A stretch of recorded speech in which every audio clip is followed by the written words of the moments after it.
Hey everyone, in this video I'm going to show you why a stapler is going to be one of the best tools that you can have in your sewing room if you're a bag maker who likes to make structured bags like this miniature backpack as much as I do. So let's go. Ta-da! We all know this scenario where we're making a bag that is heavily structured, could pretty much stand up in a hurricane, and has enough clips around it that it's so restricted you might as well ask it to put lotion on its skin or it gets the hose again. So what do you do with this? Because I'll tell you exactly what happens, because anybody who is OCD like me and goes to the machine with this knows that the second you get to a tight corner, like this rounded section at the bottom, these little things are gonna go poop, poop, poop, poop, poop, and pop all over the place like popcorn. So what do, right? You know, you could yell and cuss and stomp your feet. That's always an option. Or you can do what my friend Lady Crafts from Rogue Stitches had suggested to me while I was live streaming, is to use a stapler. Just staple it. And you might be like, kittens, I don't want to put holes in this. But that's the beauty of it. You put it within the seam allowance. And if your seam allowance is going to be wide enough, this one is not, but I'll go over that in a second. So like most of my patterns and most of the bag patterns that I have are 1/2 inch. There are some that are 3/8 inch, like this one. But you're eventually going to either remove them or cut them off. They're not going to end up anywhere near where you think they would. So you remove the clip and you go right inside. And so if you're like me, I have a basting stitch around here where I've basted the lining to the exterior portion of the bag because I'm doing bias binding. I know it's scary and people are just like, whatever, you know, about it. And I'm like, whatever to you. Anyway, I'm just like a magical unicorn today, so I can say whatever I want. So also I need coffee, but you just go around and you staple it like that. Just boop.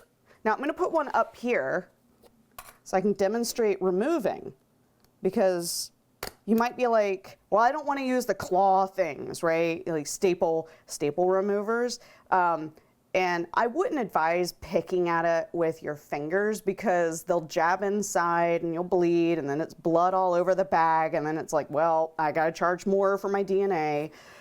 But I have these really cool but cheap being the keyword here, right? Jewelry pliers that I got from Hawaiians. I don't like to say box names, but you know, go to a craft store nearby and you can get these anywhere. And I just grab on and pull out very gently the little feet. So you got the prongs that you pull, you just need to pull them somewhat straight. It doesn't grab the fabric and pull it. It doesn't accidentally rip into it or shred it like the traditional staple remover would do. And then you just go underneath and wiggle it out, and that's it. And that's the staples removed. And you know, if you want to trim it away, you can, but if you remove it this way, it gives you the freedom to go deeper in with it, knowing that like your seam allowance is going to be way the heck down here. Because even sometimes, like depending on how thick this is, let me put that back, I'm going to need that later. Depending on how thick the area is, like right here, let's look at this. This is, whoops, I forgot there's an autofocus. This right here, you can barely see the tips of the staples. So you could, if you wanted, get a stapler that can use extra long staples. This little guy I just got off of, like, you know, Amazon, is itty bitty. I did actually buy the big red swing line, but it just is not helpful to use for a bag like this. But you could do that and just go, like, be super free with it, and go in. So like this is a corner that I actually clipped so that I could get it to lay nicer.